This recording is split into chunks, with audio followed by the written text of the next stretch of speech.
Dr. Goren, the chair of Mitvim Institute, Dr. Paul Posch, the chairman of the foundation. As I started out my position, I realized that we need to place an emphasis on the war on the hearts and minds that is taking place in the social media networks, which is happening day in, day out in Facebook, Twitter, Instagram, and others. It is not only a struggle over an image, but on the truth, on people's mindset, on the good name, the reputation of Israel. Israel has had to deal with a very complex delegitimization campaign, which is funded and led by organizations, NGOs, and institutions, some of them with close ties to terror organizations and others don't.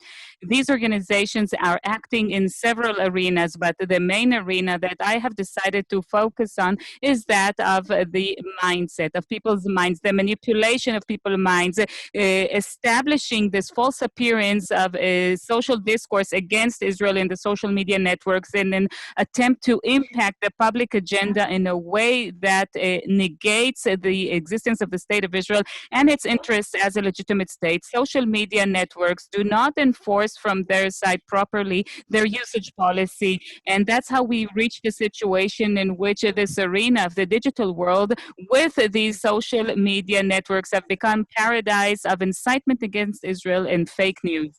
And following this understanding, immediately as I assumed position, I decided to take action in two areas. First of all, to advance a broad and extensive discourse with new groups, with new people in order to enhance Israel's legitimacy and also to establish tools and initiatives in the ministry that will strengthen Israel at the level of awareness against the incitement in the social media networks. This is the action I took regarding the social media networks usage policy. The existing one is insufficient. It isn't being enforced, and there's no transparency on how they deal complaints on this matter. For example, Twitter allowed Khamenei, the leader of Iran, to come up with a storm of tweets in which he speaks about Israel in anti-Semitic terms, calling the Jewish state a cancer that must be uprooted. I mean, if any other individual, private person would have written that, it would have been expunged because this is incitement and anti-Semitism. But according to Twitter, what a private person cannot do, a leader of a country can do. And if somebody would say that, okay, we're against censorship, you would agree with me that it should have at least been somehow labeled or marked. For example, tweets by other people or organizations in the US are labeled and are expunged. And this topic, my ministry, my office has been engaged in a dialogue and in a roundtable with all the social media networks in recent months, and hopefully we will reach good results. As for the hate talk in the internet, we're trying to exercise other tools. Just this past week, I inaugurated a new media center with the mayor of Julis and the director of national service. And as of this year, 6 young women from the Druze community will operate a digital media room in the Arabic language in which they will talk about their own truth, what they think about the state of Israel in the internet and in the social media networks, and they'll do so in Arabic.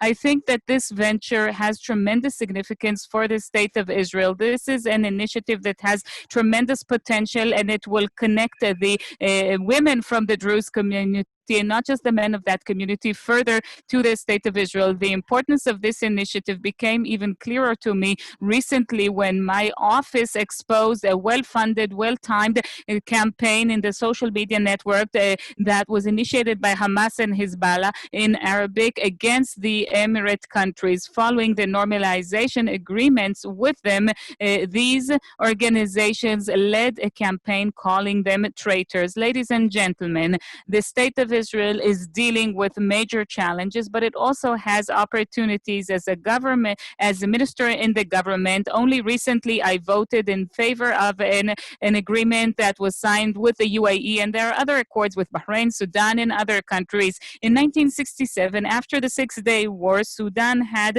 hosted the infamous Khartoum summit in which the Arab countries spoke against Israel and said no to recognition, no to peace, and no to normalization civilization. Today, we are witnessing the opposite trend, the trend of recognition. They're now saying yes to dialogue, yes to connections, and no to boycotts. And in this context, I'd like to finish with a few words in my other capacity as Israel's Minister of Tourism. Tourism between countries is the best expression of peace between nations, and it is for a specific reason why Menachem Begin emphasized the importance of tourism as building bridges to peace in his reply address to the Knesset when Saddam visited Israel.